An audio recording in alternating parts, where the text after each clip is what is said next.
তোমরাই দেখো বন্ধুরা, আমি জীবনে কত কষ্ট করেছি আগে আর এখনও করছি। তো আমার এই কষ্টের কথা যদি কাউকে বলি না, কেউ বিশ্বাস করতে চায় না। দেখো ছেলেটার কি পরিমাণে জ্বর এসছে। এখন 10:30 বাজে, আমি যে কাউকে ডাকবো, আমি ডাকতেও যেতে পারছি না। আর এদিকে দেখো মেয়েটা কাঁদছে কীভাবে।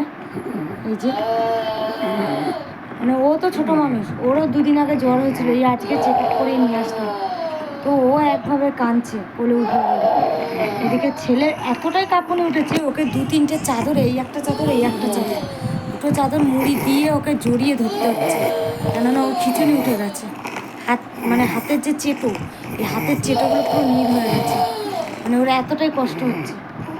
তারপরেও যদি মানে কিছু কিছু মানুষ আছে আমাকে এমনভাবে কথা শোনায় যে আমার কষ্টটা কিছুই না, মানে বাধ্য হয় না আমি এসব, মানে আমার জায়গায় যদি অন্য হতো না কী করতাম জানি না। মানে আমি বলে মানে বেঁচে রয়েছে এদের নিয়ে। আমার নিজেরও এত শরীর খারাপ, তারপরেও মানে এদের নিয়ে আমি মানে কীভাবে বেঁচে আছি আমি জানি, আর ভগবান জানি। ভগবানের হাত আছে বলে হয়তো আমার মাথার উপর আমি বেঁচে আছি। তোমরাই দেখো কীভাবে, মানে মা কাকে আমি ছাড়বো বুঝতে পারছি না। দেখো ও যেভাবে কাঁদছে, এও সেভাবে এরকম কষ্ট পাচ্ছে।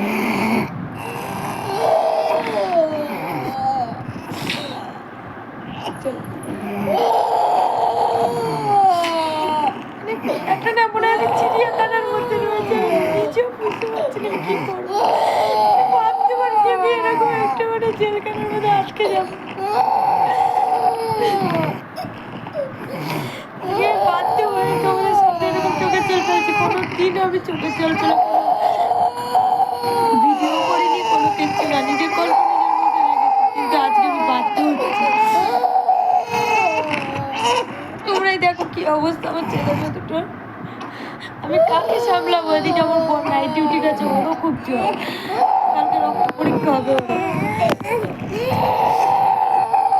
আমাকে যতটা পারে সাহায্য করে বাড়ি এসে।